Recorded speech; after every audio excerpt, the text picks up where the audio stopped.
Bonjour et bienvenue sur l'insoumission.fr. Aujourd'hui, j'ai le plaisir et la fierté d'accueillir Rima Hassan sur le plateau de l'insoumission.fr. Rima, merci d'être avec nous. Rima, vous êtes réfugiée palestinienne, née dans un camp de réfugiés palestiniens en Syrie, le camp de Nerab. Vous avez grandi jusqu'à l'âge de vos 10 ans. Vous êtes aussi connue pour avoir été droit d'asile pendant près de 8 années et vous présidez aujourd'hui l'Observatoire des camps de réfugiés, organisation que vous avez créée. Vous êtes aussi connue pour votre vigilance sur la question de la défense des droits des Palestiniens. Et vous êtes désormais candidate sur la liste de la France Insoumise menée par Manon Aubry en vue des élections européennes du 9 juin. Bref, Rima, vous êtes sur tous les fronts. Vous êtes vigie, chercheuse, militante, lanceuse d'alerte et personnalité politique. Donc merci encore à vous d'avoir accepté l'invitation de l'Insoumission. Merci à vous. J'ai une première question pour vous, c'est déjà pourquoi avoir choisi d'être candidate pour la France Insoumise en vue des élections européennes du 9 juin ? Donc déjà, merci pour cet entretien et ça va me permettre, je pense, d'avoir enfin aussi un espace serein pour exposer plus longuement cet engagement politique. Pour moi, l'engagement politique il s'inscrit dans deux éléments, une question de temporalité. Donc là, il y a une urgence sur les sujets, on y reviendra sûrement après, et il y a une question de rencontre. C'est-à-dire qu'on peut se dire, bon, c'est le bon moment pour moi de m'engager, mais j'ai pas eu la bonne rencontre, ni politique, ni humaine, c'est-à-dire ni avec un programme, ni avec les êtres humains avec qui j'ai envie de travailler. Et en même temps, à l'inverse, on peut aussi parfois se dire, j'ai rencontré le bon parti, le bon programme et les bonnes personnes, les bons humains, mais c'est pas le bon moment pour moi. Et moi, j'ai l'impression qu'il y a un peu les deux éléments convergent là, actuellement, c'est-à-dire c'est le bon moment dans le sens où je me sens assez solide sur les sujets que je porte et parce qu'ils ont été propulsés de façon assez urgente en fait, dans l'actualité, donc tant sur la question de la migration que sur la question palestinienne et plus largement la question des droits humains. Et il y a la question de la rencontre. Et donc là, pour moi, c'est une question de cohérence avec un programme, avec des personnes qui l'incarnent. Et c'est en ce sens que je m'y retrouve dans le programme et dans les personnes qui portent cette liste-là. Et vous parliez justement de l'urgence. Et aujourd'hui, l'urgence, c'est la situation à Gaza. Gaza, on le sait, vit à l'heure du génocide depuis maintenant plusieurs mois. Il y a une semaine, la Cour internationale de justice, donc l'organe principal judiciaire de l'ONU, a reconnu officiellement qu'une famine avait lieu à Gaza. Elle a aussi ordonné des mesures conservatoires pour que l'État d'Israël cesse immédiatement toutes les mesures de blocage d'acheminement de l'aide alimentaire à Gaza. Ces mesures conservatoires, on sait qu'elles interviennent plus de 2 mois après la première décision historique de cette même Cour, rendue le 26 janvier dernier, qui reconnaissait le risque des génocides à Gaza. Et depuis, force est de constater que les preuves du génocide s'accumulent, avec notamment hier l'hôpital Al-Shifa qui a été rayé de la carte, avec des assassinats de plusieurs membres d'ONG, et d'autres preuves qui, chaque jour, s'accumulent encore et encore. Très tôt, vous avez dénoncé les massacres, à l'instar des Insoumis, de Jean-Luc Mélenchon, qui, je le rappelle, a été la première personnalité politique en France à avoir appelé au cessez-le-feu et à se référer constamment au droit international, comme vous, de manière constante.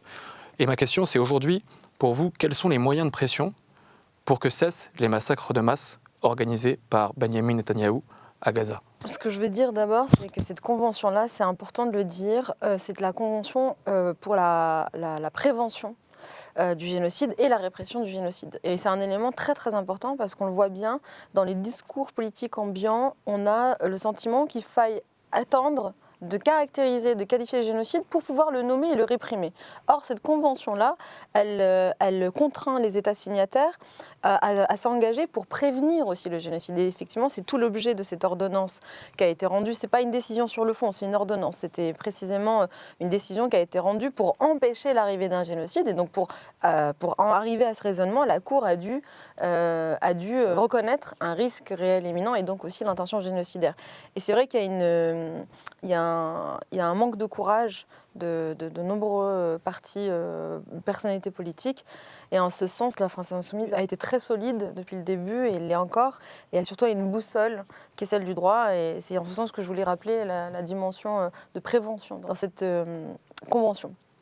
Donc sur les pressions qui existent, Moi, je l'ai toujours dit, je suis juriste, c'est un outil, enfin, le droit, ça a été un peu une bouée de sauvetage, quoi, vraiment, de par mon parcours, de par les colères qui étaient les miennes, les injustices dont j'ai pu être témoin tout au long de mon parcours. Et c'est très, très important pour moi de continuer à espérer à travers cet outil-là. Parce que si on se dit qu'après tout, même ce droit international, même si on se dit que tous ces outils-là ne valent plus rien, c'est très compliqué, je pense, de faire de la politique, de convaincre. On a besoin de soi-même, on ne peut pas être convaincant si on n'est pas soi-même convaincu. Donc moi, c'est très important pour moi de garder, de rester très solide sur ça. Et bien sûr qu'on peut avoir des déceptions, et comme c'est le cas actuellement. Et bien sûr qu'on peut se dire que ça ne va pas assez vite, que la communauté internationale ne bouge pas assez. Mais il y a d'autres leviers, notamment sur le plan européen, et c'est là toute notre force aussi, je crois, dans ce programme, c'est de dire que les pressions peuvent aussi venir du politique. Il y a le droit qui s'applique, il y a la répression des crimes, et ça, c'est un temps qui est malheureusement parfois un peu long. Mais il y a le temps politique qui, lui, peut être beaucoup plus efficace et beaucoup plus rapide. Donc là, en l'occurrence, il faut immédiatement travailler à faire cesser l'accord UE-Israël, qui fait quand même de l'Union européenne le premier partenaire commercial d'Israël. Donc c'est pas négligeable, c'est plus de 30% des échanges commerciaux entre Israël et l'Union européenne.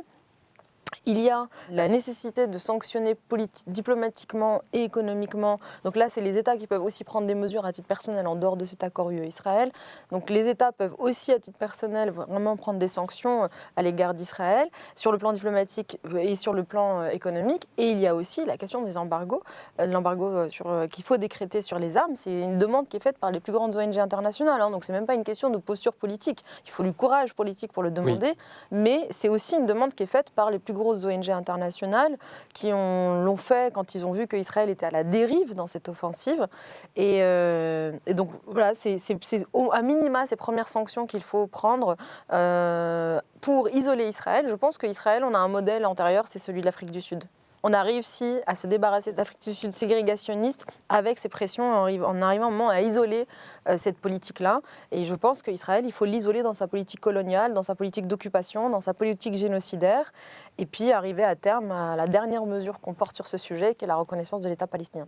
Très bien. D'autant que la mesure, en plus d'embargo sur les armes, peut être prise d'un trait de plume, en fait, que ce soit par les diplomaties européennes, par la France, comme ça a pu être le cas dans le passé. Et donc, en fait, que c'est des sanctions qui sont à portée de main, en fait, pour les gouvernements. Qui sont concrètes, parce qu'aujourd'hui, quand on parle du cessez-le-feu, ce que je dis, moi, c'est que c'est pas un appel, en fait, et pas un simple appel. C'est quelque chose qu'on investit dans une cohérence politique. Donc, quand on dit qu'on veut un cessez-le-feu, c'est bien beau, mais on voit plein de politiques aujourd'hui dire qu'il faut un cessez-le-feu. Mais qui va jusqu'au bout du raisonnement? Quand on dit qu'il faut un cessez-le-feu et qu'on voit bien qu'Israël a énormément de mal, en fait, à gérer déjà cette offensive, et donc voire même en fait le fait de manière intentionnelle gère cette offensive avec une intention génocidaire. Quand on dit cesser le feu, politiquement pour nous, ça veut dire il faut arrêter de livrer des armes. Précisément parce qu'Israël en fait un mauvais usage. C'est-à-dire qu'on n'est plus dans une riposte qui pourrait être qui consisterait à cibler quelques personnalités du Hamas, ou comme ça a été fait d'ailleurs au Liban. On est dans un massacre et qui fait du peuple palestinien, quoi. Donc le cessez-le-feu, c'est très important pour moi, et je pense que pour aussi la famille politique que j'ai embrassée. Ce n'est pas un simple appel, c'est pas un appel vide de mesures politiques, et c'est un appel concret qui demande à ce qu'on décrète un embargo. Avec des mesures concrètes. Avec des mesures concrètes, oui. Ça ne peut pas juste être un appel comme ça qui n'est pas suivi d'un engagement derrière. Et malheureusement, il y a plein de partis politiques qui demandent un cessez-le-feu, mais qui ne demandent pas la fin de l'exportation des armes vers Israël. Alors que ces mesures, en plus, étaient comprises dans les mesures conservatoires ordonnées par la Cour de la Haye le 26 janvier, parce que les différentes mesures qu'elle a prescrites se déclinaient, notamment par l'embargo sur les armes. Et des États ont volontairement arrêté leur livraison d'armes, comme par exemple le Canada, l'Espagne, les Pays-Bas sous contrainte d'une décision de justice. Mais bref, c'est une décision qui a fait bouger des lignes, mais vous avez raison, il y a encore beaucoup de personnalités politiques, d'appareils, qui ne comprennent pas la déclinaison du cessez-le-feu. Comment on fait taire le feu? Déjà en faisant taire les canons Tout et à donc fait. en arrêtant On arrête de livrer les armes. Tout à fait. D'autant que la révélation de Disclose de la semaine dernière de la livraison de 100 000 pièces de cartouches à l'État d'Israël fait voler en éclats en fait les déclarations gouvernementales qui disaient qu'il y avait seulement des composants élémentaires, marginaux, qui seraient livrés à des fins défensives et en fait tout cela n'est qu'un vaste écran de fumée. Et dont on sait que par ailleurs, il y a une implication directe de ces armes dans le massacre de la Farine, donc ce dont on a parlé il y a quelques semaines. Moi je veux le dire, c'est extrêmement grave. C'est extrêmement grave ce qui est en train de se passer parce que cette politique-là d'Emmanuel Macron, elle est menée en notre nom, après une décision de justice. Je veux dire, c'est-à-dire qu'on ne peut pas ignorer ce qui est en train de se dérouler. On a une décision de justice qui est fournie, qui est étayée sur le risque de génocide. Donc c'est fait en notre nom et c'est fait dans notre dos.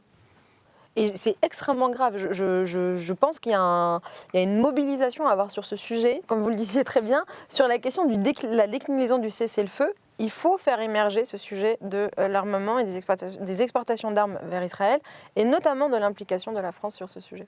Bien sûr. Donc cette question d'embargo sur les armes, elle a été portée très tôt par les Insoumis, qui ont été parmi les premiers à demander, à exiger un décret d'embargo sur les armes. Et on a très vite repéré dans le débat public un deux poids deux mesures, en fait, notamment sur le parallèle entre l'arrêt des livraisons d'armes à la Russie au début du conflit en Ukraine avec l'agression russe sur le sol ukrainien. Là-dessus, circuler, rien à voir, on arrête. Et ensuite, une situation, un traitement bien différent en fait sur la situation palestinienne. Et j'en profite pour faire la transition sur donc ce deux poids deux mesures. Il est aussi véhiculé par l'appareil médiatique. Et en France, depuis plusieurs mois, même depuis le début en fait du conflit, les partisans du soutien conditionnel à Benyamin Netanyahou instrumentalisent l'antisémitisme pour tenter de faire taire les voix de la paix à Gaza. C'est l'une des méthodes qu'ils utilisent parmi d'autres, comme aussi d'autres méthodes qui ont été notamment mis en lumière par le reportage de Blast qui est paru ce dimanche et qui détricote justement les différents mécanismes de double standard, de compassion sélective. Et donc dans ces méthodes de dénonciation de calomnie des voix de la paix à Gaza, il y a l'instrumentalisation de l'antisémitisme. On l'a vu à Sciences Po avec une polémique inventée de toutes pièces par l'extrême droite et relayée par le gouvernement. On a aussi des personnalités comme Jean-Luc Mélenchon, comme Edgar Morin, même le pape, qui ont été accusés d'antisémitisme. Et comment vous analysez cette méthode des médias et qui est aussi reprise par une grande partie de la classe politique? Je trouve ça extrêmement grave, mais je vais vous dire, moi, ce que je trouve intéressant dans ma vision, c'est que moi, j'ai un pied en Orient, un pied en Occident. Et j'essaye de prendre un peu de recul parfois sur la manière dont ce sujet est traité, l'obsession qui est faite des paroles palestiniennes ou pro-palestiniennes, ce qui n'est pas le cas, par exemple, dans d'autres pays. Et j'essaie donc de prendre un peu de recul parce que je pense que c'est l'avantage aussi des personnes qui ont migré, c'est qu'on a des référentiels qui peuvent être différents. Oui. On a des logiciels différents et on les fait coexister. Mais donc ça peut complexifier aussi le regard qu'on pose sur une problématique. Et c'est vrai que c'est une situation qui est particulière et propre à certains pays occidentaux, quoi. C'est pas quelque chose qu'on va retrouver dans d'autres sociétés. Et je pense que c'est quelque chose qui est extrêmement grave parce que c'est ce qui tend à nous rendre moins attentifs de ce fait à la question de l'antisémitisme. C'est-à-dire qu'à force de mobiliser l'antisémitisme pour faire taire, pour faire pression sur des voix politiques qui sont critiques à l'égard d'Israël, à force de faire cette confusion, ça tend effectivement à faire reculer finalement la lutte contre l'antisémitisme. Effectivement, finalement. Et puis même, je veux dire, dans l'opinion, c'est-à-dire que les gens vont se dire, mais en fait, à quel moment est-ce que cette accusation est sérieuse, oui. Dès lors qu'elle est portée à l'égard de toutes celles et ceux qui ont une voix politique qui critique Israël. En plus, je trouve ça dangereux parce que ça tend à associer tous les juifs à Israël. Or, il y a énormément de personnes de confession juive qui justement demandent à ne pas être essentialisées, à ne pas être ramenées au nom de leur judéité à la politique qui est menée en Israël. Et ça, c'est là où je trouve que nous, en l'occurrence, nous avons une responsabilité et qu'on a a assumé et porté.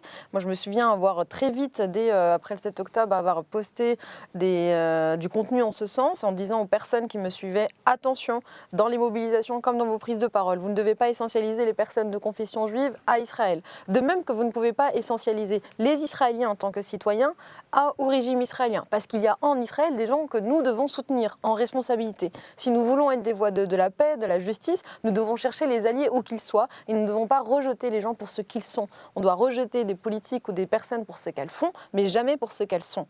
Et ce que je trouve assez incroyable, c'est que même en ayant fait tout ce travail de sensibilisation et même en étant moi-même vigilante à ne jamais mentionner l'appartenance religieuse des uns et des autres, mais simplement à reprocher aux uns et aux autres leur positionnement sur le sujet, on me ramène à cette question, et moi, comme tant d'autres.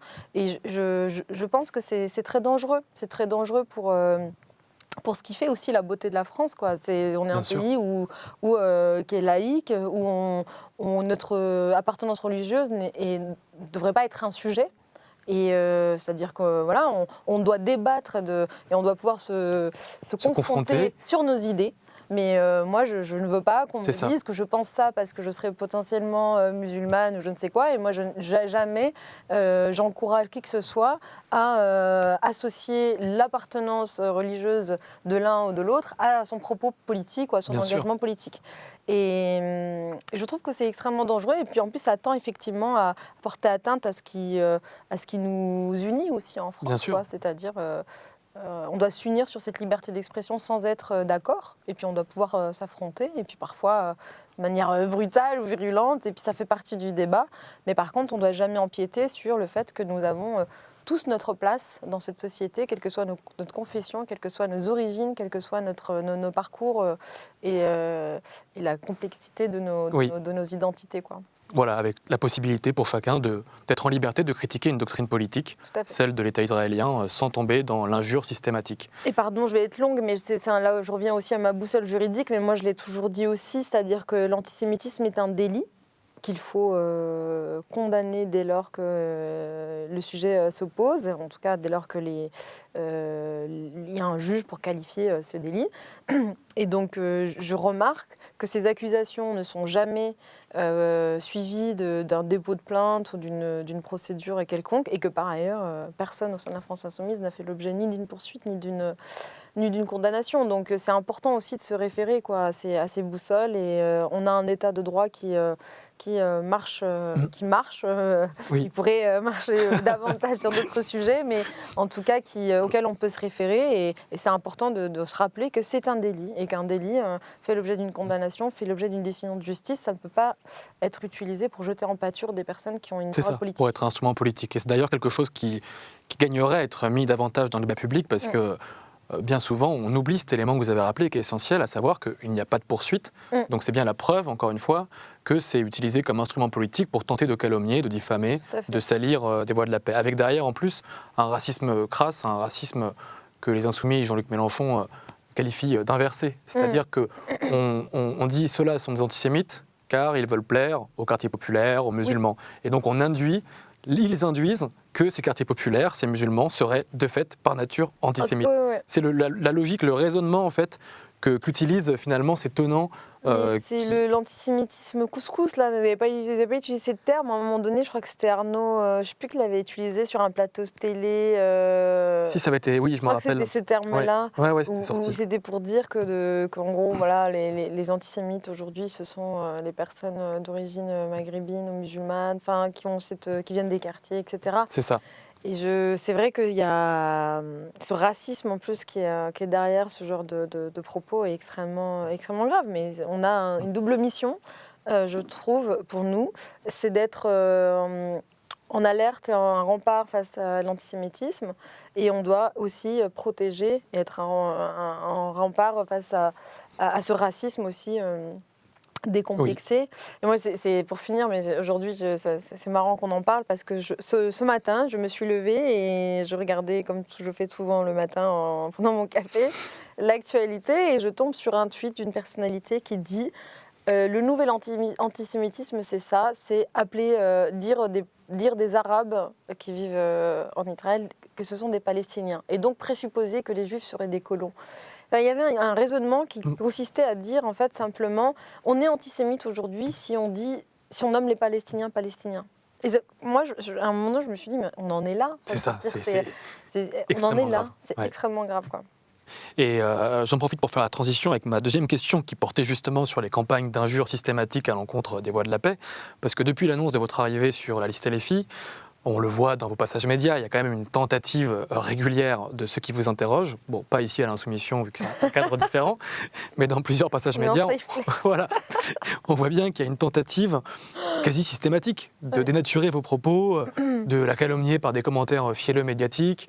On l'avait vu, par exemple, à la fin de la convention de l'Union populaire, le 16 mars, où un journaliste avait été jusqu'à dire que vous seriez instrumentalisé. Donc il avait fourni un commentaire extrêmement raciste, en plus d'être sexiste. C'est un très bon moment, moi. Et vous aviez répondu, pour lui, mais... vous aviez répondu avec brio. Oui. Et vraiment, la réponse était parfaite. L'Insoumission, par ailleurs, avait repris la séquence. Est-ce que vous n'avez pas l'impression d'être un peu instrumentalisé par les Insoumis pour ce que vous êtes, pour aller chercher les votes des jeunes de banlieue? Non mais je crois que vous êtes...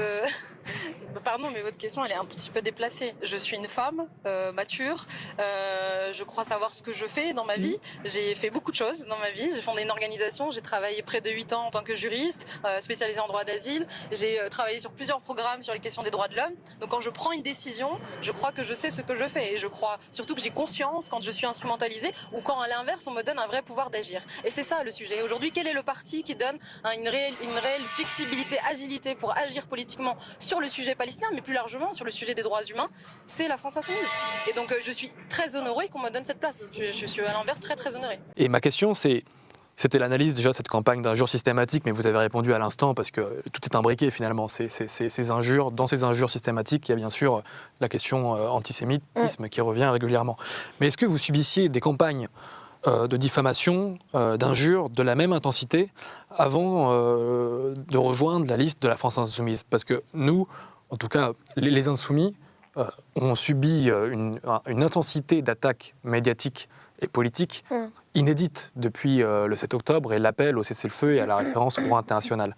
Est-ce que il y a eu un changement entre avant et après le fait de rejoindre la liste de la France Insoumise?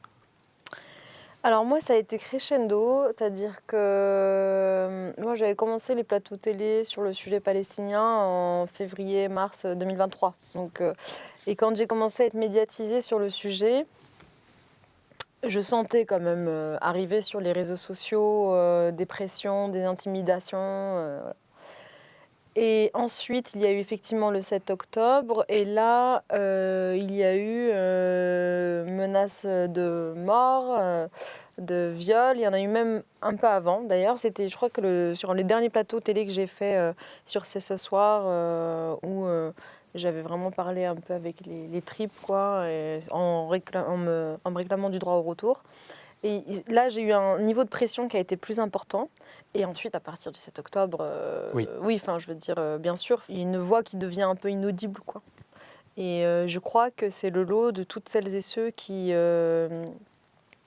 sont convaincus d'être sur la bonne direction à un moment donné de l'histoire et qui se retrouvent isolés. Donc j'ai bien senti que je faisais partie de celles et ceux qui étaient calomniés, qui étaient jetés en pâture, qu'on faisait semblant de ne pas comprendre, dont on dénaturait aussi les propos. Mais j'étais convaincue que ce que je disais et ce que je faisais était ce que j'avais à faire, ce que je devais faire. Et c'est aussi pour ça que je me suis engagée en politique, c'est de dire, en fait, je ne peux pas le faire seule. Il y a des luttes, il y a des espaces politiques qu'on ne peut pas investir seul, qu'on ne doit pas investir seul.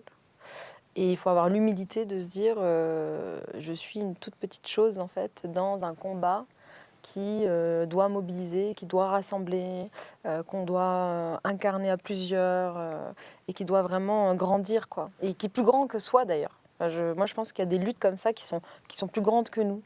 Et Donc oui, je pense que j'essaie vraiment de me réfugier dans ça, dans le fait de me dire que quand je suis attaquée, quand je suis ciblée personnellement, la distance que je prends pour moi, elle consiste à un moment donné à me dire mais ce que je porte est plus grand que moi et est plus grand que la personne qui m'attaque. C'est-à-dire qu'au fond, en fait, je m'en fous de ce que vous pensez de moi. Enfin, le sujet, c'est pas moi, quoi. Le sujet, c'est le respect des droits humains.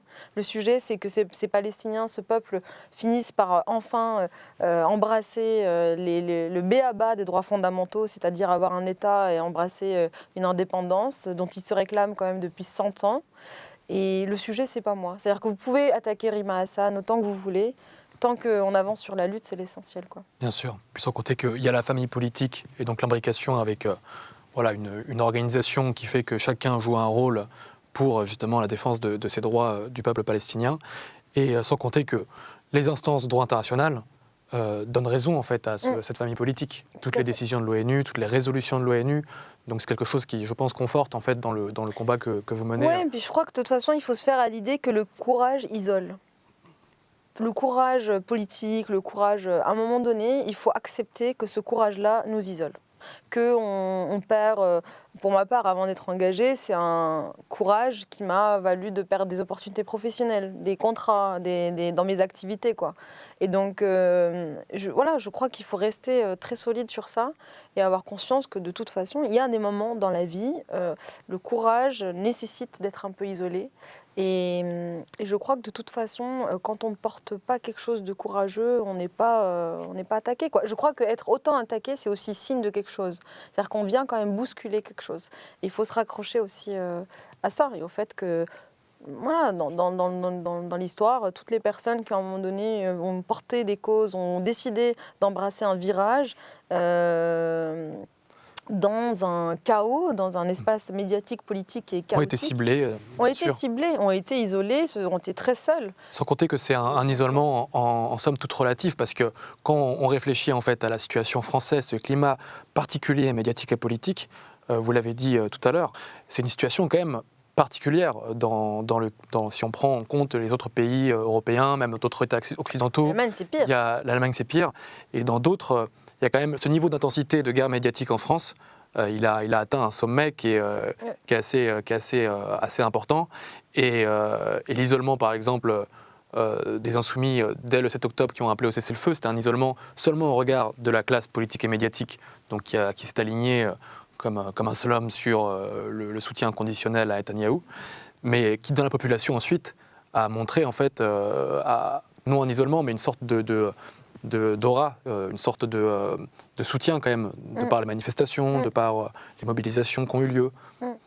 Et je crois que la responsabilité des médias, juste sur ce point, elle est très importante, parce que pourquoi ces médias, en fait, se sont autant rétamés sur le traitement du sujet. Enfin, il y a un moment, il faut aussi dire la chose, c'est que ce sont des médias qui ont abandonné la question palestinienne, ou israélo-palestinienne, depuis 30 ans quasiment. Et donc le traitement qui est réservé en fait à ce sujet a ressurgi de manière voilà, complètement inattendue. Et donc on se retrouve avec... mais moi, je peux en témoigner, j'ai eu des journalistes qui ne resituaient même pas chronologiquement ce conflit. C'est-à-dire à qui je disais, je racontais des choses, ils me disaient « Ah oui, mais ça c'est quoi ?» etc. etc. Et donc, parce que c'est normal, je veux dire, si on est dans une rédaction, en fait, le sujet israélo-palestinien, il est abordé comme ça en 2-3 lignes quand il y a des affrontements entre les colons et les Palestiniens, et que ça fait 20 ans que c'est ça, un jeune journaliste qui vient d'arriver, qui a quelques années, voilà, il n'a absolument pas la dimension historique et puis le poids politique de ce sujet, quoi. Et donc je pense que ça explique aussi je crois aussi le caractère un peu médiocre du traitement médiatique qui a été fait. C'est qu'il y a dans cette médiocrité, je crois, une forme de paresse intellectuelle et un manque de connaissances réelles, quoi, de maîtrise de ce sujet.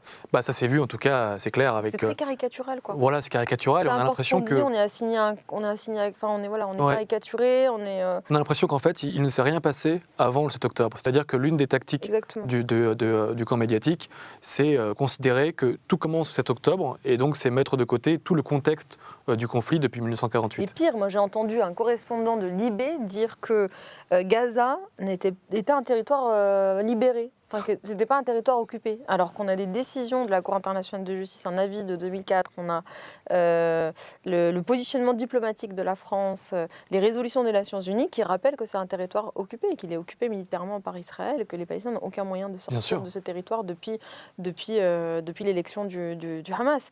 Donc, ce qui est affolant, c'est qu'il ne se réfère même plus maintenant au droit international, qui est, donc, on sait que l'ONU, par exemple, est qualifié d'officine antisémite par Benjamin Netanyahou, oui. et que les médias eux-mêmes maintenant... Ce qui est assez cocasse quand on sait qu'Israël est le seul État au monde à avoir été créé par les Nations Unies. Oui. Donc c'est assez cocasse quand même de voir comment l'histoire se retourne. Bien sûr. Ça. Et les médias maintenant n'ont que faire en fait, des résolutions de l'ONU. On voit que c'est absent en fait, de la ligne éditoriale des différents titres de presse. Avec par ailleurs une absence de pluralisme dans le champ médiatique. Et vous avez parlé tout à l'heure de la question donc, du respect des droits humains, et j'en profite pour une transition sur un autre sujet sur lequel vous avez une vigilance particulière, c'est celle des réfugiés. Vous avez créé, donc, je l'ai dit, l'Observatoire des camps de réfugiés, et il y a une actualité récente au niveau de l'Union européenne. En décembre, l'Union européenne a adopté donc, le pacte asile et migration, avec le vote des parlementaires de droite et d'extrême droite. On sait aujourd'hui que chaque année, il y a plus de 3000 morts dans la Méditerranée de réfugiés, faute justement de moyens mis en œuvre pour les accueillir, pour les secourir. Et donc par ce pacte, finalement, c'est une continuité en pire d'une politique de violence à l'égard des réfugiés et des demandeurs d'asile. Et ce pacte, il prévoit entre autres des filtrages aux frontières des demandeurs d'asile et la création de hotspots, c'est-à-dire de camps, tout autour des frontières de l'Union européenne. Et c'est ce que vous appelez donc l'encampement. C'est une notion que vous avez déjà utilisée dans différentes interviews, entretiens. Est-ce que vous pouvez nous dire un mot de cette notion, nous l'expliquer Alors l'encampement, déjà, ce qu'il faut comprendre, c'est que c'est un vide juridique. Il n'y a pas dans tous les textes qui traitent de la migration, qu'ils soient des textes internationaux, régionaux, il n'y a pas de définition qui fasse consensus auprès des États sur ce qu'est un camp, ce que ne devrait pas être un camp, c'est quoi un camp humanitaire, combien de temps on peut l'installer, comment est-ce qu'il est géré, administré, etc. Donc c'est d'abord un vide juridique. Et donc l'encampement, c'est le mécanisme à travers lequel on va utiliser le camp comme un moyen de gestion des flux migratoires. Et ce qui est assez intéressant, c'est que les Nations Unies en fait, disent précisément que les camps ne peuvent pas être utilisés comme outil de gestion des flux migratoires. Ça doit être d'abord un espace en fait, d'accueil, de mise à l'abri des populations en situation de vulnérabilité dans le cadre d'une crise humanitaire. Mais on ne peut pas l'utiliser sciemment comme étant un instrument politique de gestion des flux migratoires. Et ce qui est intéressant, c'est que l'Union européenne s'inscrit pleinement à l'opposé de ça, c'est-à-dire que les hotspots, les camps, l'encampement s'inscrit aujourd'hui pleinement en fait, dans la gestion des flux migratoires en Europe. Et c'est pleinement assumé, c'est-à-dire qu'on assume l'idée d'avoir des personnes qui se retrouvent en camp, pas par catastrophe, mais parce que vraiment on le planifie. On planifie l'idée qu'on puisse placer des populations en quelques mois, voire pour certains quelques années. On l'a vu dans le camp de Moria, la catastrophe du camp de Moria, où les populations ont été parfois en attente de plusieurs années en fait, du traitement de leur demande d'asile. Donc cet encampement, c'est Michel Agier qui le définit comme étant la gestion des indésirables. Et je crois qu'on a un devoir de vigilance extrêmement important sur ça, sur ce que nous faisons en réalité de d'autres humains qui sont sans droit et sans voix, parce que c'est ça, hein, les personnes exilées, les personnes migrantes, les personnes qui sont à la rue, on y reviendra tout à l'heure, mais le lien en fait entre toutes ces personnes, le fil entre ce qu'on peut mener comme politique à l'égard ou pour ces populations-là, c'est que ce sont des populations qui sont sans droit et sans voix. Et notre devoir, c'est d'être en vigilance sur les politiques qui sont menées à l'égard de ces populations qui sont dans une extrême vulnérabilité et qui ne peuvent pas se réclamer de leurs droits et qui ne peuvent pas dire leurs droits ou défendre leurs droits et leur statut. Et les camps sont des instruments d'invisibilisation, parfois d'espaces qui vont être des lieux de persécution en réalité, alors qu'ils sont censés mettre à l'abri et protéger. Et encore une fois, il y a un vide juridique sur ces espaces, c'est-à-dire qu'on ne sait pas à quel texte se référer pour pouvoir réguler ou réglementer cette question-là. D'accord. Et à l'échelle du Parlement européen, oui. Comme députée européenne, quels seraient vos leviers pour justement infléchir cette situation, pour pour la faire changer? Alors, on l'avait dit, là, il y a le pacte qui va être probablement adopté. Nous, bien sûr, on a un positionnement qui est extrêmement clair sur le sujet, qui est une opposition aux dispositions de ce pacte, puisqu'en fait, il n'a absolument pas réformé les dispositions en matière d'accueil de manière à ce que ces dispositions soient dignes et véritablement humanistes, et surtout qui répondent aux enjeux qui sont ceux qu'on rencontre à l'échelle de l'Union européenne, et qui restent par ailleurs des enjeux minimes par rapport à ce qui se passe en termes de migration internationale. Ça, c'est très important de le rappeler, que 85% des personnes qui se retrouvent poussées à l'exil restent dans des pays voisins de leur pays d'origine. Donc, les dynamiques de migration sud-nord restent une portion extrêmement minime de ce qui se passe à l'échelle internationale en termes de migration. Donc là, en fait, l'enjeu, je crois, en termes de calendrier, c'est que pendant ce mandat, il faudra être extrêmement vigilant sur les dérives de la mise en pratique de ce pacte. C'est-à-dire que ce pacte a été pensé dans les bureaux européens. Je crois vraiment que ça va être extrêmement compliqué qu'il soit à la hauteur des réalités de migration, parce qu'on voit par exemple dans ce pacte que on va effectivement avoir des points de contrôle sur toutes les frontières. Donc, on va nous expliquer comment on va s'assurer de contrôler toutes les frontières terrestres européennes. Et puis par ailleurs, on dit on va renvoyer les gens dès lors que ils n'ont pas de demande d'asile à déposer ou que leur demande d'asile a été rejetée. Mais comment on va faire donc par voie terrestre, on ne comprend pas trop tellement. Les personnes qui arrivent par la mer, on ne sait pas non plus comment on va s'y prendre, puisqu'on sait très bien qu'aujourd'hui, pour envoyer des personnes, ça passe par des négociations diplomatiques avec les pays d'origine. Et donc là, il y a un vrai sujet de l'encampement, puisque le risque, c'est que ces camps soient utilisés pour retenir des personnes. Donc on sait que par exemple pour 20%, pour les demandeurs d'asile, dont la nationalité fait l'objet de moins de 20% d'accords à l'échelle européenne pour l'octroi d'une protection, ces personnes-là, elles vont rester à la frontière et elles vont être retenues pendant 12 semaines, pour un délai de 12 semaines, pour pouvoir traiter leurs demandes.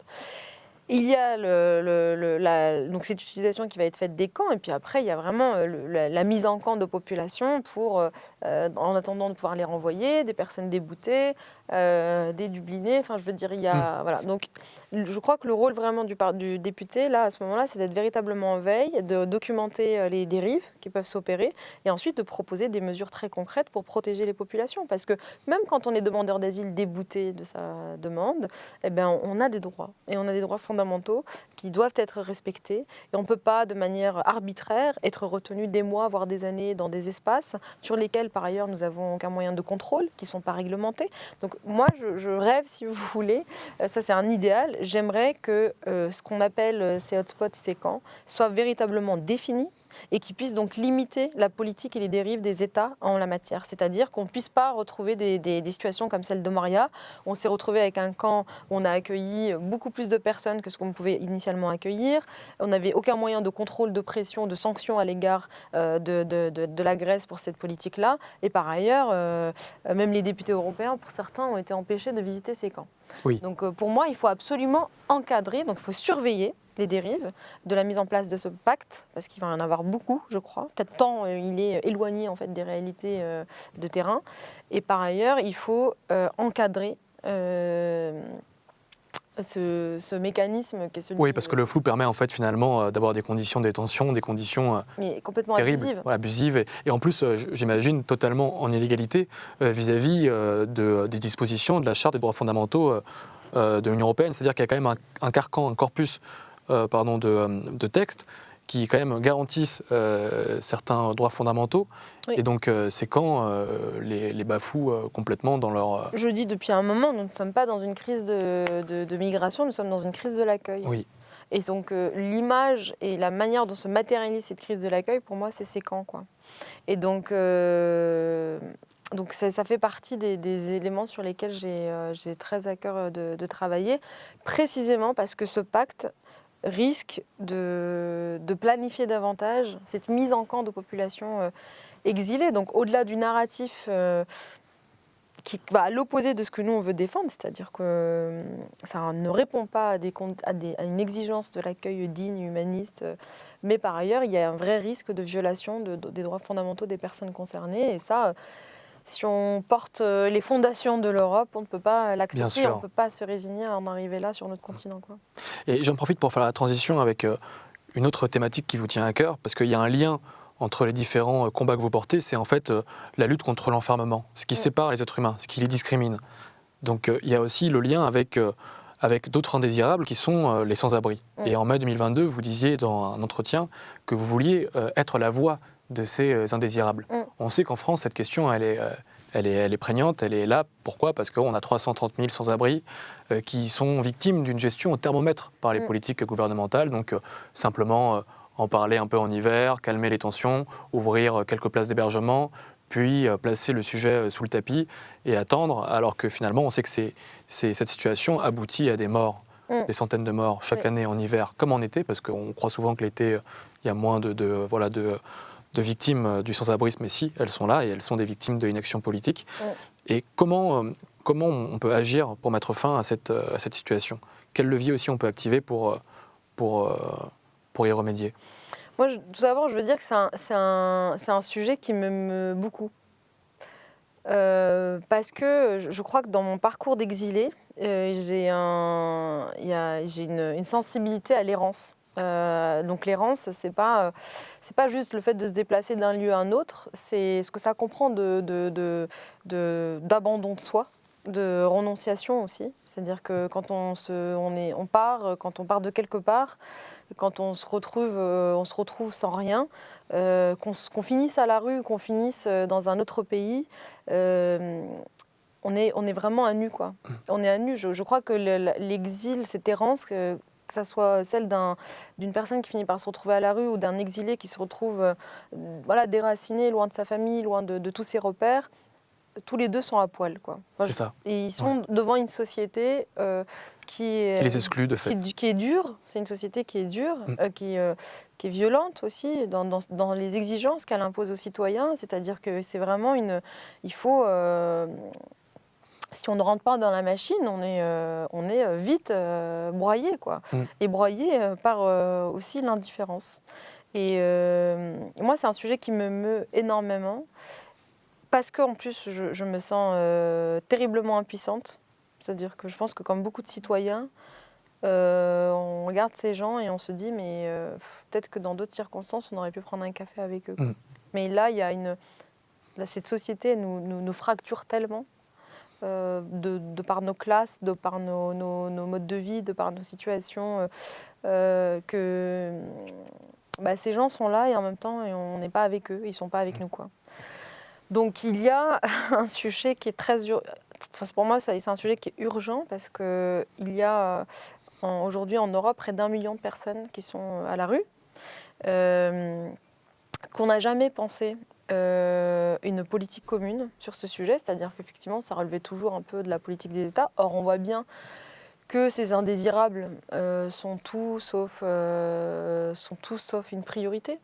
Oui. Dans des sociétés capitalistes, dans des sociétés où en fait on est valorisé par son travail, par son portefeuille, par ce qu'on porte, par où on habite, je veux dire le SDF, quoi, il remplit, oui. Il est à l'opposé de ce qu'on peut valider dans une société comme la nôtre. Donc malheureusement, effectivement, ces politiques à l'échelle nationale ne sont pas efficaces. Et donc ce que prévoit justement la déclaration de Lisbonne qui a été adoptée en juin 2022, si je ne me trompe pas, c'est justement de mettre les prémices, de poser les prémices d'une politique commune. Et donc, il y a un vrai travail, et là, j'aurais vraiment à cœur de travailler dessus, parce que c'est un travail de terrain, contrairement peut-être à d'autres choses qu'on pourrait porter, mais là, c'est vraiment un travail de terrain. L'idée, c'est de voir où sont les pays où la politique contre le sans-abrisme marche. Où sont les bonnes pratiques ? Où sont les acteurs de terrain ? Qu'est-ce qu'ils font ? Avec quel budget ? Qu'est-ce qui marche ? Qu'est-ce qui ne marche pas ? Quelles sont les raisons ? Moi, j'adorerais travailler sur des outils qui nous permettent de comprendre quelles sont les principales raisons qu'on a en France qui font qu'on finit à la rue et qu'elles sont mises en perspective avec d'autres pays, avec l'Allemagne. Ouais, comment on fait concrètement ? C'est ça. Voilà, et puis avoir vraiment des outils de compréhension déjà de qu'est-ce qui se passe dans le parcours des personnes concernées, quels sont les acteurs en fait les plus compétents pour accompagner, à quel budget il faut le faire, et ensuite qu'est-ce qu'on pense comme texte majeur pour penser cette politique commune et pour l'encadrer et l'enclencher. Très bien. Merci Rima. On arrive vers la fin de l'entretien et j'ai une dernière question pour vous. Mercredi dernier, vous avez participé à une vaste opération porte-à-porte géante à Paris, avec près de 100 militants insoumis que l'Insoumission a suivis avec ses équipes. On sait que parmi les enjeux de cette opération, comme tant d'autres initiatives organisées par les Insoumis, il y a la lutte contre l'abstention. Parce qu'on sait que la France compte entre 11 et 12 millions de personnes non ou mal inscrites sur les listes électorales. Là-dessus, la question c'est, selon vous, comment fait-on pour que les gens aillent voter ? Je crois qu'il faut... C'est un sujet qui est profond en réalité. C'est pas un sujet juste de mobilisation. Pour moi, ça va au-delà de ça. Il y a une responsabilité, bien sûr, des politiques que nous sommes de mobiliser et de convaincre. Mais il y a aussi un sujet de démocratisation de la politique.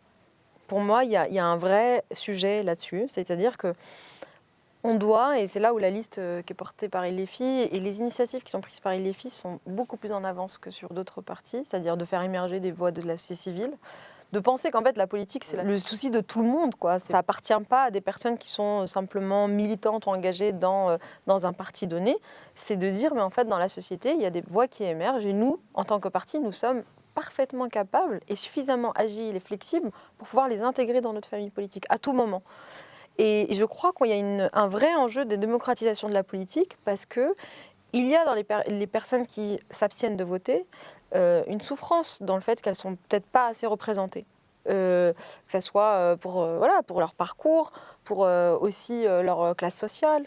Quand on voit le nombre quand on voit mis en perspective à l'Assemblée nationale la proportion de personnes qui sont de milieux populaires, ouvriers, avec les proportions qu'on a dans la société réelle, qu'on a dans la société française. Il y a une vraie distorsion. Mais la question de la parité sociale, c'est un sujet. Et c'est vrai que je crois que démocratiser la politique, c'est rendre la politique... faut qu'on ait envie, en fait, de suivre la politique. Il faut qu'on se dise, mais en fait, je me sens concernée. Il y a des personnes qui me représentent, il y a des personnes qui me ressemblent.